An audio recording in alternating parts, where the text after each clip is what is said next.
Dr. Anthony Fauci just announced he's leaving NIH, the National Institutes of Health, and he was one of the worst animal experimenters there. Will his departure make it possible for non-animal methods to gain traction? Or will we see more of the same? 137 animal welfare violations at NIH over the last 3 years. That's next on the PETA Podcast.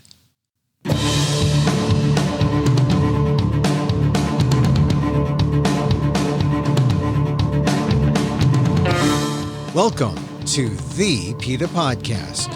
I'm Emil Guillermo, your host for this inside look at animal rights, brought to you by PETA, the largest animal rights organization in the world. On today's episode, Dr. Anthony Fauci's announced departure from the National Institutes of Health by the end of 2022 has raised the hopes that a new approach to science may be in the offing at NIH, or at least given a chance to coexist with old-fashioned, outdated animal experimentation methods. That's the type of science Dr. Fauci believes in, but they rarely result in a benefit to humans. All the monkeys he's experimented on, and is there a vaccine for HIV AIDS? No, there is not. And after 40 years of failure at the expense of laboratory animals like monkeys, dogs, and rats. In the meantime, PETA, using the Freedom of Information Act, has gone over NIH records and found 17 more federal animal welfare violations in the first part of 2022, on top of the 120 violations it's already found the last 3 years. And the list is hardly insignificant, including instances of experimenters going unchecked as animals are starved to death. Dr. Alka Chandna is PETA's VP of Laboratory Investigations. I talked to her about the 137 violations at NIH, NIH's response, and about the best ways to move American science into a new era without cruel and unhelpful animal experimentation. My conversation with Dr. Chandna on the PETA Podcast. Dr. Chandna, first of all, thank you for being on the podcast. Oh, my pleasure, Emil. It's always great to be on. Yeah, well, I'm alarmed here because we already knew about 120 violations at the National Institutes of Health, but now you found 17 more federal animal welfare violations on top of that? That's exactly right. We've been keeping our finger on the pulse of what's going on in the NIH's intramural laboratories. So these are government laboratories run by the National Institutes of Health, staffed by NIH employees, NIH experimenters, and so on. And so by submitting Freedom of Information Act requests to NIH, we're able to get the details of the incidents where the experimenters, the staffers, and so on fail to comply with these minimum animal welfare provisions. So we're going to get to that in a second, but once again, just to clarify these intramural activities, this is like in-house NIH. This is NIH's own activities and not NIH funded activities at X university and Y university. They have full control here. They get the money, they do the science, and this is about as pure a sense of NIH thinking as you're going to get, I guess, huh? Exactly. And I think that's a really important clarification. This is not only NIH funded, it is NIH conducted. These are NIH's laboratories in Bethesda, Maryland, on the very elite NIH campus, which is, many acres big with multiple large buildings funded entirely by taxpayers. So the lights go on, that's our money at work. The buildings are there, our money at work. Any laboratories that are built, our money at work. The groundskeeping, everything, it's our money. And, one of the things, like I used to live in Washington. PETA is still somewhat has a very strong presence in Washington. You go by the NIH and it just looks like another medical, government building. You don't realize what's going on there. And when you understand what's going on there and the amount of money that goes into the kind of research that goes on there, I think it's sobering. People need to, when they drive by that building, they need to understand what goes on behind those doors, behind those walls. And you found already 120 violations of the Animal Welfare Act, the Federal Animal Welfare Act, and now these new 17. So what are the new 17? And just to clarify, these are animal welfare guidelines. This is a law that was put into place to ensure that taxpayer dollars, when they fund the use of vertebrate animals in experiments, that minimum set of animal welfare protections are complied with. So the Animal Welfare Act only applies to a very small subset of animals who are used in experimentation. The animal welfare guidelines that follow the money apply to all vertebrate animals. And yes, 120 violations had been uncovered by PETA earlier, and now in the most recent spate, in case reports from this year, there are 17 more. So go on about they've taken place between January through May of 2022. This is the sickening part about it. If I talk about the violations from 2022, they are created of the same mold of the violations uncovered previously. So we're talking about animals not being fed and consequently starving to death, animals not being given water, so they die of thirst, animals who are used in painful experimental surgeries but are not given adequate pain relief, adequate analgesia.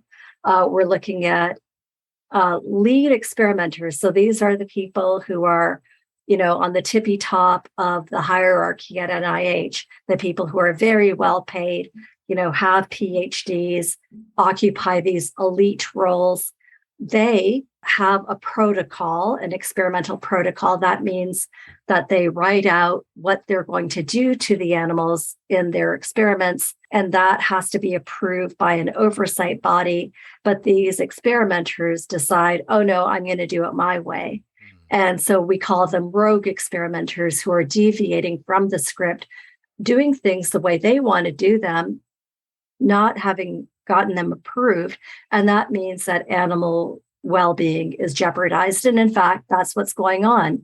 Animals therefore suffer because somebody decides, I'm not going to use that analgesia, or I'm going to use these other drugs instead without getting it vetted by the veterinarians. So these are people who are just playing a game with animals' lives as if there's no pain, suffering, misery involved. Well, you call them experimenters who go rogue. It sounds like the height of arrogance when they go on to do these unapproved procedures. And some of them are pretty, you consider the animal in the equation, how they suffer here. Surely they understand that something is at stake with them. Do you have instances where they had a pang of conscience and maybe were trying to cover up what they've done? I think the word arrogant really hits the nail on the head.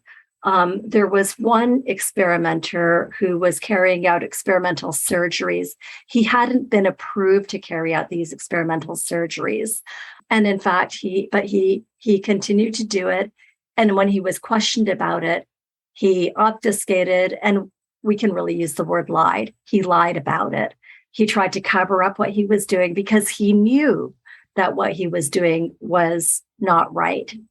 He knew it perfectly well, but just continued to use untold numbers of animals in these experimental surgeries. You have people who oversee these experiments, and didn't alarms go off when they saw that animals were starving, and they saw that some were so starved to death they had to be euthanized? Didn't that set off any alarm? Is it just such a faulty system that pretty much, if you're an experimenter and one of these elite rogue experimenters, you can do whatever you want. Yeah, it's really the latter, Emil. It is an issue where at the National Institutes of Health at NIH, they have an office there called the Office of Laboratory Animal Welfare. And when these problems occur and are found out, whether it's a rogue experimenter or the neglect or incompetence that results in animals not getting veterinary care, not being fed, not being given water, dying because they were put in a sealed chamber where oxygen wasn't coming in, so they basically asphyxiate to death.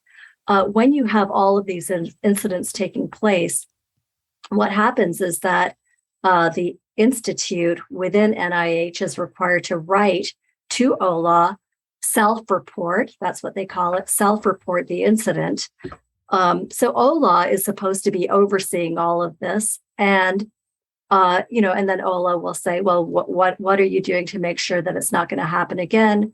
And the institute will say something like, we're implementing more training. We're changing the SOPs.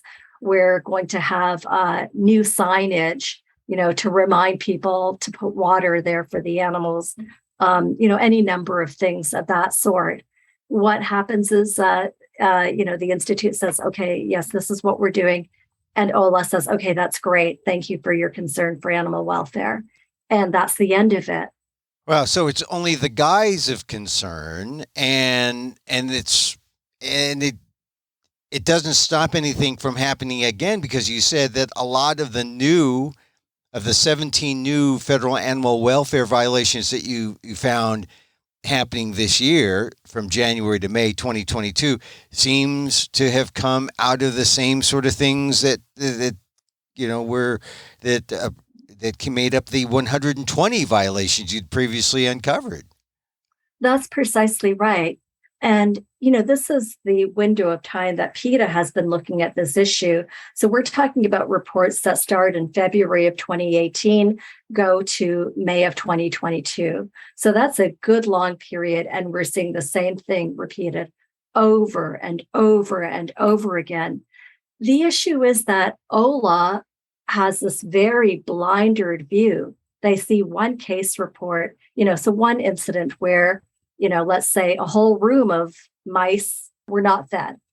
And so you've got hundreds of mice who weren't fed, they starved to death. And then OLA says, okay, so now you're going to be having additional training, making sure that there's this additional paperwork that goes on. So you've got this check in place. So 3 months later, more mice starved to death. And OLA, in its very siloed manner of looking at the incidents, says, okay, you're going to do this other thing. You slap that person's wrist. Good for you. Okay, we're happy. Thank you for your concern for animal welfare. And so it goes. But there's nobody who's saying, wait a second, there's a pattern here. Within NIH, nobody is saying there's a pattern of neglect, of incompetence, of rogue experimenters, people who just don't care, and we have to handle it. Nobody is saying that within the Institute. And this is the key. It has to be someone or an entity outside the Institute, like PETA. But tell me how difficult it's been to get a hold of these reports. I mean, this is another issue with NIH. When you think about NIH getting $43 billion in taxpayer money in 2021 alone. So 1 year, they got $43 billion of our money.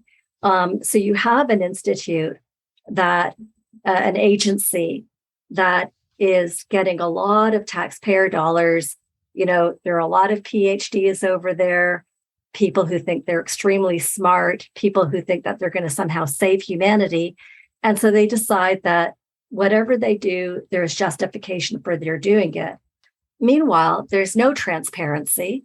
As you pointed out, the reports are not publicized anywhere. They're not published anywhere. It's not that I, as Jane Citizen, can go to some database and pull down the reports and say, oh, this is what's going on at NIH. No, I have to submit a Freedom of Information Act request.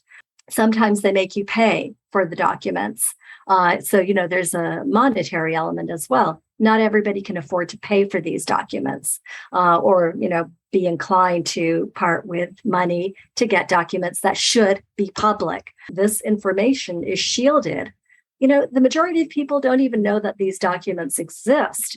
So the concept of getting this information about how animals are treated and more often mistreated at the agency, takes work. You had to use the Freedom of Information Act, I imagine. That's exactly right. That's what we did. In the same way that a journalistic organization would, in the same way that any private citizen could, but how many times does that really ever happen? I mean, you said that these aren't publicized. These aren't, aside from PETA's work, you won't see this on the front page of the Washington Post or the front page of the New York Times. They won't go through the trouble of investigating until maybe PETA does, really. That's exactly right. And there's another dimension here too, Emil, which is that if I was at a university carrying out experiments on animals and I messed up, maybe I allowed some animals to starve or not have water, maybe I caused monkeys to dehydrate to death, which happens at universities. The U.S. Department of Agriculture goes and inspects my laboratories. The USDA has that authority to go to these university laboratories or even private laboratories and inspect. But since the NIH is a federal agency, USDA inspectors can't go into those laboratories in Bethesda, the NIH laboratories, and inspect. So there are no inspection reports for the laboratories, the animal laboratories run by federal agencies. It's completely shielded from public view. So I can go onto my computer and look at the USDA's database. I can pull inspection reports for private universities like Johns Hopkins University, Harvard University. I can pull those inspection reports and see what's going on with the animals in the laboratory, to the extent that the USDA inspectors have observed those things. I can even look at what's happening with some of the large corporations that use animals in experimentation, Pfizer, Invigo, any of these places. I can get those reports. Federal agencies, nope, there are no inspections. So it's another layer that shields the public from seeing what's going on. So the public would never know unless an organization like PETA really, PETA has the focus on this. You work for the Laboratory Investigations Department. You're a vice president. The focus is there. So if not PETA, who? And there's not a long list of people who would fill in. That's right. I mean, it really falls on the shoulders of a nonprofit organization to try to find out for the public that cares very deeply about this issue, and the majority of Americans oppose the use of animals in experimentation. And yet the very well-heeled federal agency that is funded entirely through taxpayer dollars. There's not 1 cent at NIH that isn't taxpayer money that's permitting the agency to operate. And yet there is no transparency. It's really stunning. So these are experiments in our name, the American public. The real headline here, animals starved to death. If more people knew that was going on in the NIH labs, I think they'd be pretty concerned, no? Absolutely. One of the things that we see when we look at what public opinions are on the issue of the use of animals in experiments, one of the issues that we see is that, as I said before, a majority of Americans oppose the use of animals in experiments. People tend to be even more opposed when they realize that the laws governing the treatment of animals in experiments are as weak as they are.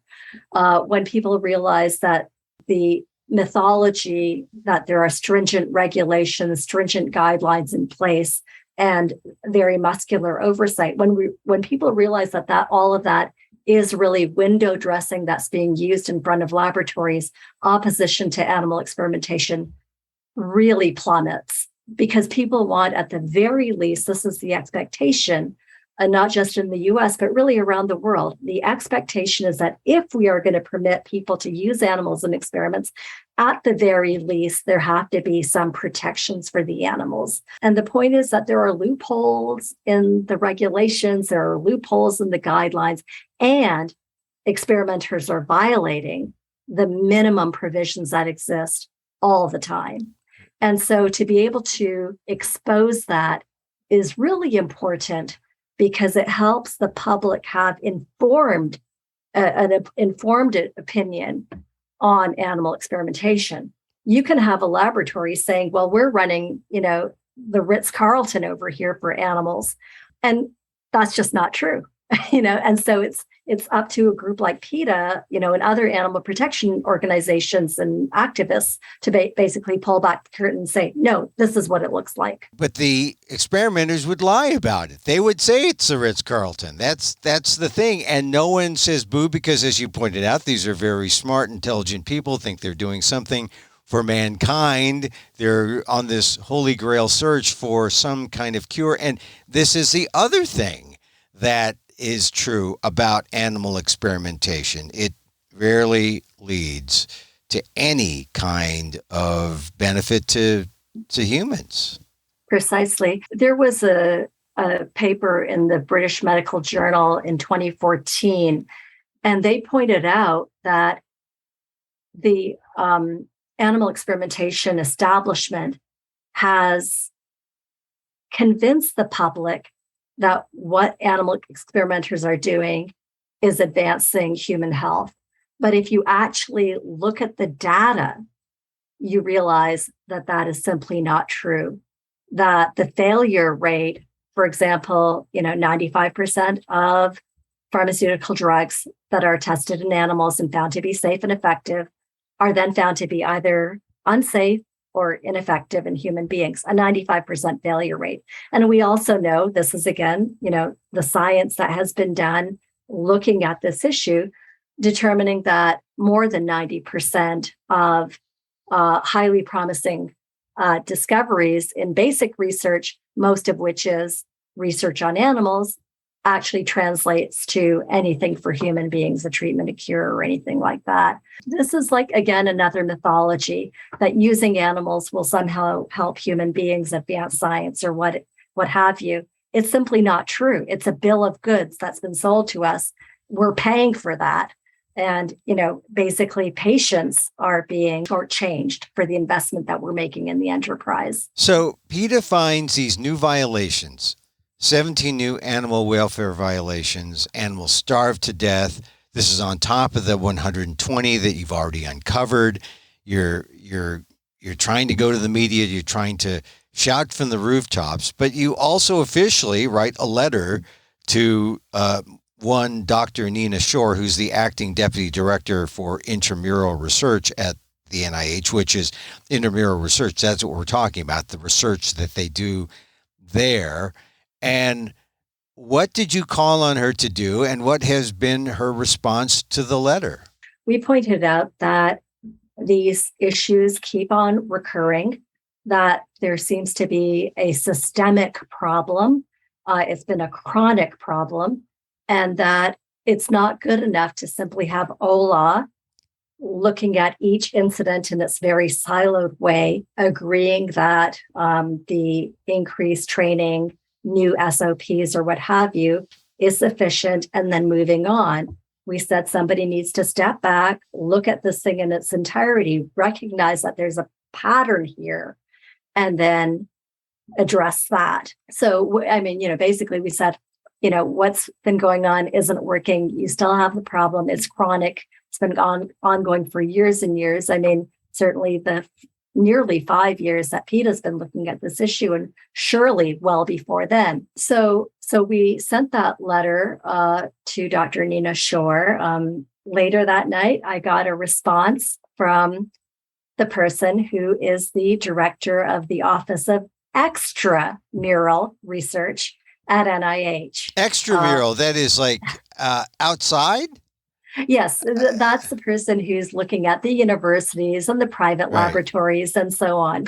So he's in charge of that. Dr. Michael Lauer, the director of the Office of Extramural Research at NIH.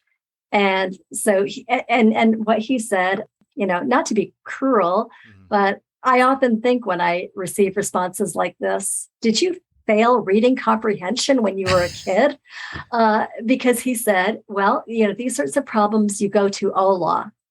And it was right there in the letter. There were paragraphs devoted to the fact that OLA has basically failed these animals, failed NIH, failed the American taxpayer by permitting these problems to persist through a failure to step back and look at the systemic issues at play here. So he referred us over to OLA. I wrote back to him and I said, hey, why are you, as director of the Office of Extramural Research, responding to a letter that was to the acting deputy director of intramural research at NIH?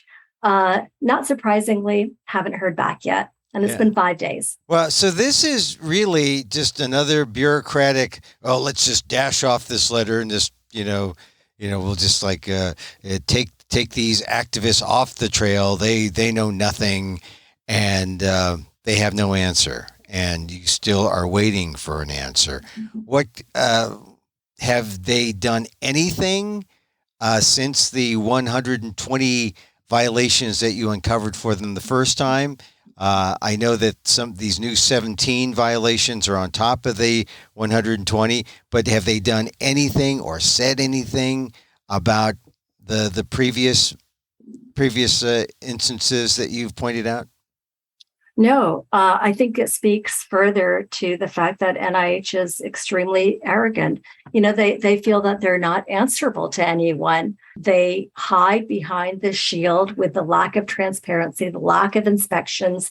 And, I should say, it's not just that the USDA, when it goes into university laboratories or private laboratories, private universities, what have you, that they can look to see if everything, if things are being done in compliance with law. It's not just that the USDA would write an inspection report, but it's also that if the USDA sees systemic problems, problems that are repeated, and they think, oh, there's something woven into the fabric of how this particular institution is doing things that really needs to be scrutinized, then the USDA is authorized to refer the matter over to the IES, which is the Investigative Enforcement Services at USDA. Now, the IES is authorized to levy fines. They can bring an administrative lawsuit and basically put the wheels in motion to really, put the screws to an institution that's failing. And none of that is available to us when the USDA can't even go in and inspect. Because it's the NIH. That's right, because it's a federal agency operating laboratories. The NIH, when they think they're not answerable to anybody, they're not entirely wrong. There's zero transparency, zero accountability, and they go on their merry way doing what they want and, dismissing very serious concerns. And once again, the kind of animals that we're talking about here, the tens of thousands of vulnerable animals in NIH labs. We're talking about dogs and monkeys and rabbits. It's a full range of animals that are impacted here. Dogs especially. We saw how people felt about the dogs who were bred for experiments and how PETA got those dogs freed and into homes instead of into labs. But presumably some of those dogs who, before PETA stopped, that breeding lab in Virginia, some of those dogs could have been part of NIH's experiments. Absolutely. In fact, NIH, we know that there are, these government contracts indicating that they were purchasing dogs from in Vigo, the horrible breeding facility in Virginia. To be totally frank, the conditions at in Vigo were deplorable, just sickening to see lack of veterinary care, lack of food for pregnant, or young mothers, the mother beagles, absolutely deplorable conditions. But you take those dogs and you send them to NIH, and they are going to be tortured. They are going to be tortured. There were dogs at NIH who were used in septic shock experiments. Everybody knows septic shock is like a pain that's worse than anything imaginable. And these dogs developed infections as part of the septic shock experiments, and they weren't given veterinary care. That was one of the violations. When we talk about 137 violations, that was one. So dogs are impacted. Monkeys are impacted. There was an owl monkey who was used in experiments, and she lost 20% of her body weight in a very short period. She was entirely anemic, and she was denied veterinary care, and she eventually died in her cage, died alone and in pain in her cage. And this is at NIH, but this is an agency that's received $43 billion taxpayer money, and they allow this to happen on their watch. It's absolutely disgusting. So we're waiting for a response from NIH to PETA's letter, where there's this bureaucratic chain that doesn't seem to be compassionate toward the animals. USDA can't get in to inspect. It really is up to the NIH to respond. What can Congress do? I know that PETA is out there with the idea of the research modernization deal, which would take animals out of experimentation. What is the work that PETA is doing with Congress to make sure that the research modernization deal can become a thing and then can be imposed at NIH? That's right. The research modernization deal is a very sensible step-by-step roadmap and strategy for helping animal laboratories to wean themselves off of, this habit that they have of tormenting and killing animals. And rather than using this archaic and cruel methodology, to move to using human relevant, non-animal, modern, whiz-bang, wonderful technologies like organs on chips, organoids, bioinformatics, and so on. The research modernization deal, one of the things that we one of the points that we're making in our work with NIH and other institutions that violate the law is, with NIH, for example, we've been monitoring them, as I said, for all of these years. And it's absolutely clear that the agency is either incapable or just not interested in complying with minimal laws. And it seems to us that given that PETA is not going to stop, we will continue to submit our FOIA requests. We will continue to get the documentation. We will continue to expose these horrible things that are going on at this very wealthy agency. That will continue. We will continue to do this work and continue to erode, a bit of support that NIH currently has in that experimentation industry, writ large. We're going to continue to do this. And so one way NIH and other institutions can sidestep the negative publicity that they're going to get from PETA is by modernizing their laboratories. Yeah. Let the animals go, free the animals, and bring in the new technologies. That way, you're not only going to be saving the animals from the abuse that you will certainly be bringing upon them, but you'll in fact do something that's actually worthwhile. Imagine that. Is there movement in Congress to get the research modernization deal into something that would then be forced on NIH? Yes, there are many. We're very, very happy to see that many members of Congress, both in the Senate and in the House, are very enthusiastic about the research modernization deal. They know that in Europe, the European Parliament voted near unanimously to implement the principles of the research modernization deal. I think not calling it the research modernization deal, but it's basically the same principles, to recognize, when there are things that are clearly not working and the evidence is there that they're clearly not working, stop using animals in that type of work. It would seem that there must be a growing number of scientists within the ranks of NIH who might begin to change it from within. I mean, maybe the leaders who have risen to the top still maintain rogue instincts, like the one research experimenter that you mentioned earlier. But there has to be some movement within, say, more younger scientists or scientists who have a more compassionate view on things. Is there movement to change from within that Pete is noticing? Yeah, I'm really glad that you brought that up, Emil, because, I've been speaking about NIH like it's this big monolith. And, it's true that the administration at NIH operates in a certain way. It's true that the people who work in the animal laboratories, operate a certain way. There is incompetence, there is negligence, there is this culture of disregard, no question about it.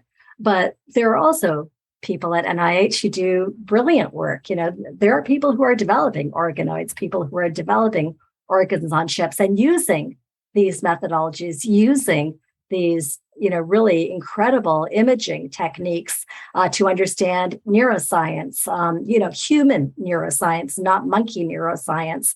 And so there are people doing really excellent work, and they know full well that the using animals simply doesn't work.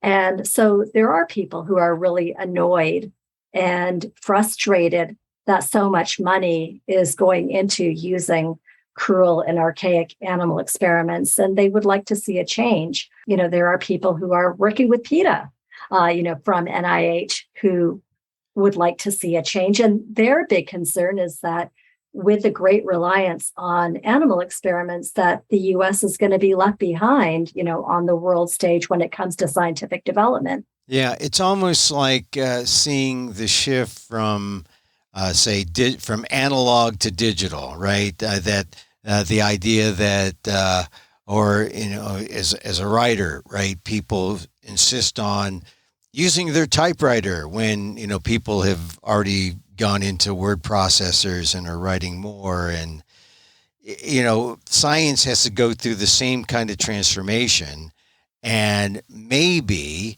with more scrutiny, more publication of, or more exposés by PETA showing what's going on behind the walls at NIH, we might see the scientists heed the call of not just PETA, but of the public to say, stop, not on our behalf. And I think that there are, multiple factors at play here. You have groups like PETA exposing cruel treatment of animals, even legal treatment of animals in laboratories is extremely cruel, like using dogs in septic shock experiments. There's nothing about that experiment that was going to be good, even if the dogs hadn't developed an infection, which then put that experiment into, the group of violations. But you have this immense cruelty going on. You have cruelty before an animal is even used in an experiment. Because there's the cruelty of confinement, the artificial conditions, the fact that these animals, by and large, never go outside. They never feel the sun on their backs. They never feel the wind in their face, the dirt underneath their feet. They live in cinder block rooms where they are confined in cold metal cages where they might be able to take one or two steps in any direction. Their social life is totally put upon them. They aren't making any decisions. They have they can't exercise their agency. There's all sorts of violence and cruelty that's endemic to the experimentation world. So you've got the cruelty. Then you've got the fact that people are understanding how cruel animal laboratories are to the animals because we understand animals better. So we understand that animals are sensitive. They feel pain. They suffer. There's physical pain that animals endure, of course. And there's also psychological pain and suffering. And people are understanding that more. So understanding animal sentience is another thing. So cruelty in laboratories, animal sentience, you have people understanding that animal experiments don't work. They don't translate to human beings. There are these horrible failure rates. And so, why are we doing it? And then there's understanding that there are all of these modern, human relevant technologies that are faster, cheaper, more reliable than using animals. And so there are these four things at play. And I think, the confluence of these factors is really going to bring about, a revolution of how we do science.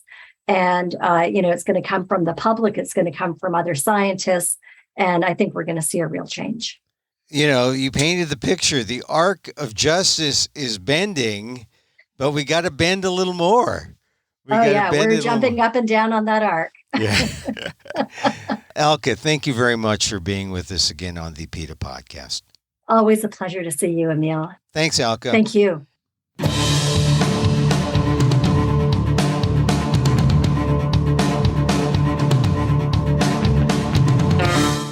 Dr. Alka Chandna, PETA VP for Laboratory Investigations, on all the violations, 137 of them, animal welfare violations at NIH over the last 3 years. For more information on NIH's record, go to PETA.org. And that's our show for today. Thank you for listening. Don't forget to send a link of this show to your friends. Tell them you like the PETA Podcast. Contact us at PETA.org. You can find me on Twitter at Emil Amok. That's EMILAMOK. Or see my vlog at AMOK.com. Or see my work at ALDEF, the Asian American Legal Defense and Education Fund. ALDEF is AALDEF.org/blog.